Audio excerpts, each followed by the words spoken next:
ये है दिल्ली दर्पण। नमस्कार, मैं हूं आपके साथ जूही तोमर और आप देख रहे हैं दिल्ली दर्पण टीवी। प्रधानमंत्री नरेंद्र मोदी ने तीनों किसान बिल वापस लिए जाने की घोषणा की। इसकी खुशी भी सिख संगत के साथ साथ बवाना इंडस्ट्रियल एरिया के लोगों में भी दिखी।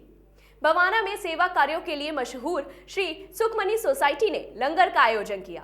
इस मौके पर स्थानीय विधायक जय भगवान उपकार ने सोसाइटी के सेवा कार्यों की तारीफ की और गुरुद्वारा के लिए जमीन की उनकी मांग को समर्थन और सहयोग देने का भरोसा दिया। देखिए यह खास रिपोर्ट।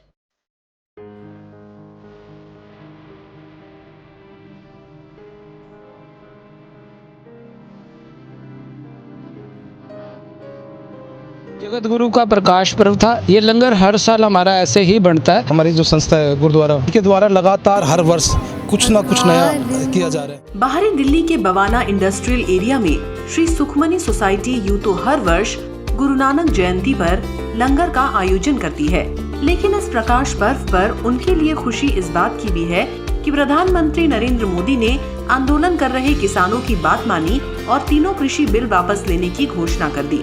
लिहाजा प्रकाश पर्व के साथ उनकी ये खुशी भी उनके चेहरों पर नजर आई। इस मौके पर सोसाइटी ने कहा कि सिख कौम क्षमा के लिए जानी जाती है। ऐसे में जब प्रधानमंत्री ने बिल वापस लेकर किसानों से माफी मांगी तो उन्होंने इसका स्वागत किया। मैडम, ऐसा है कि गुरु नानक देव जी जिनको हम जगत गुरु कहते हैं, तो उन जगत गुरु का प्रकाश पर्व था। ये लंगर हर साल हमारा ऐसे ही बनता है। हमारे लिए खुशी दुगनी हो गई जब कृषि कानून वापस हो गए। और हमारे धर्म में कहा जाता है, हमारे धर्म में माफ़ी सबसे पहले मिलती है। अगर जहांगीर ने गुरु अर्जन पातशाह को शहीद किया तो गुरु अर्जन पातशाह के बेटे गुरु हरगोबिंद साहब ने जहांगीर को माफ़ कर दिया।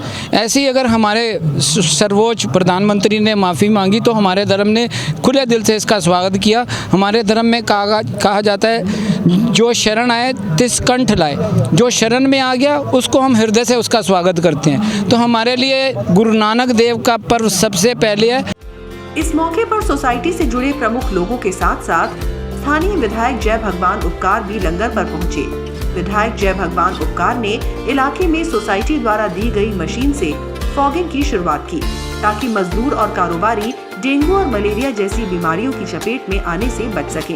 जय भगवान उपकार ने भी सिख संगत को प्रकाश पर्व पर बधाई दी और तीनों कृषि बिल वापस होने की खुशी भी जाहिर की, लेकिन साथ ही अफसोस भी जताया कि प्रधानमंत्री ने ये निर्णय लेने में देर कर दी। इसका खामियाजा दिल्ली और किसानों ने भुगता। देखिए, जैसे कि मोदी सरकार ने कृषि कानून वापस लिए, बहुत अच्छा लग रहा है।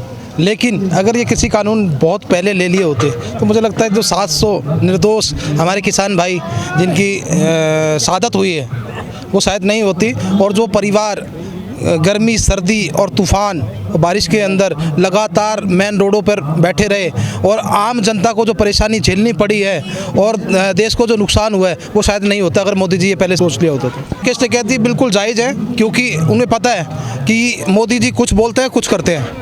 उन्हें कुछ नहीं पता कि उन्होंने कह तो दिया कि हम वापस लेते हैं, लेकिन उनके ऊपर इम्प्लीमेंट होगा नहीं होगा, नोटिफिकेशन जारी करेंगे नहीं करेंगे, कब करेंगे। इसीलिए किसान बैठे हुए हैं, क्योंकि 29 तारीख का जो लोकसभा का जो सत्र है उस जब तक वो उस पर इम्प्लीमेंट नहीं करते कि हम नोटिफिकेशन जारी कर रहे हैं, तब तक हमारे जो किसान भाई हैं वो वहाँ बैठे रहेंगे। गौरतलब है कि श्री सुखमनी सोसाइटी बवाना इलाके में गुरुद्वारा बनाने के लिए केंद्र और राज्य सरकार से जमीन दिए जाने की मांग सालों से कर रही है। आज जब विधायक यहाँ पहुँचे तो सोसाइटी ने विधायक से इस कार्य के लिए सहयोग देने की अपील की। विधायक ने भी भरोसा दिया कि वो गुरुद्वारे के लिए जमीन दिलाने के लिए अपने पूरे प्रयास करेंगे। हमारी जो रिक्वेस्ट थी वो रिक्वेस्ट की इन्होंने फिर बात नहीं की। मैं कैमरे पे करवाना चाहता हूँ। अब पूछो हमें जगह लेके देंगे कि नहीं, गुरुद्वारे के लिए जगह मिलेगी? गुरुद्वारे के लिए इनकी ख्वाहिश है कि गुरुद्वारे के लिए जगह मिलेगी कि नहीं?